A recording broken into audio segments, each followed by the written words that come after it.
गुजरात प्रांत के काठियावाड़ क्षेत्र में समुद्र के किनारे सोमनाथ नामक विश्व प्रसिद्ध मंदिर में यह ज्योतिर्लिंग स्थापित है। पहले यह क्षेत्र प्रभास क्षेत्र के नाम से जाना जाता था। यहीं भगवान श्री कृष्ण ने जरा नामक व्याध के बाण को निमित्त बनाकर अपनी लीला का संवरण किया था। यहाँ के ज्योतिर्लिंग की कथा का पुराणों में इस प्रकार से वर्णन है। दक्ष प्रजापति की 27 कन्याएं थीं। उन सभी का विवाह चंद्रदेव के साथ हुआ था, किंतु चंद्रमा का समस्त अनुराग व प्रेम उनमें से केवल रोहिणी के प्रति ही रहता था। उनके इस कृत्य से दक्ष प्रजापति की अन्य कन्याएं बहुत अप्रसन्न रहती थीं। उन्होंने अपनी यह व्यथा कथा अपने पिता को सुनाई। दक्ष प्रजापति ने इसके लिए चंद्रदेव को अनेक प्रकार से समझाया, किंतु रोहिणी के वशीभूत उनके हृदय पर इसका कोई प्रभाव नहीं पड़ा। अंततः दक्ष ने क्रुद्ध होकर उन्हें क्षयग्रस्त हो जाने का शाप दे दिया। इस शाप के कारण चंद्रदेव तत्काल क्षयग्रस्त हो गए। उनके क्षयग्रस्त होते ही पृथ्वी पर सुधा शीतलता वर्षण का उनका सारा कार्य रुक गया। चारों ओर त्राही त्राही मच गई। चंद्रमा भी बहुत दुखी और चिंतित थे। उनकी प्रार्थना सुनकर इंद्रादि देवता तथा वशिष्ठ आदि ऋषिगण उनके उद्धार के लिए पितामह ब्रह्मा जी के पास गए।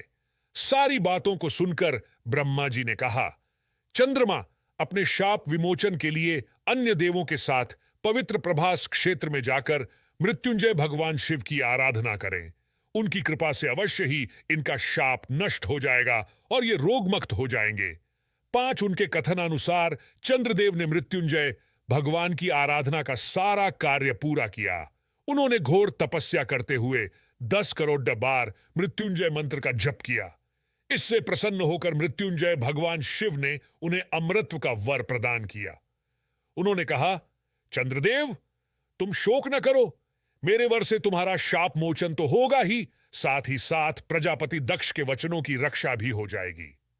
6 कृष्ण पक्ष में प्रतिदिन तुम्हारी एक एक कला क्षीण होगी, किंतु पुनः शुक्ल पक्ष में उसी क्रम से तुम्हारी एक एक कला बराच जाया करेगी। इस प्रकार प्रत्येक पूर्णिमा को तुम्हें पूर्ण चंद्रत्व प्राप्त होता रहेगा। चंद्रमा को मिलने वाले इस वरदान से सारे लोगों के प्राणी प्रसन्न हो उठे।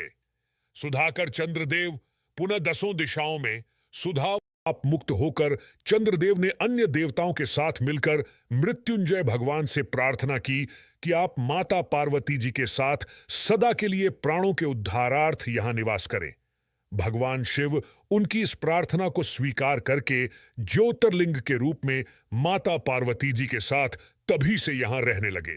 पावन प्रभास क्षेत्र में स्थित इस सोमनाथ ज्योतिर्लिंग की महिमा महाभारत, श्रीमद् भागवत तथा स्कंद पुराण आदि में विस्तार से बताई गई है। चंद्रमा का एक नाम सोम भी है।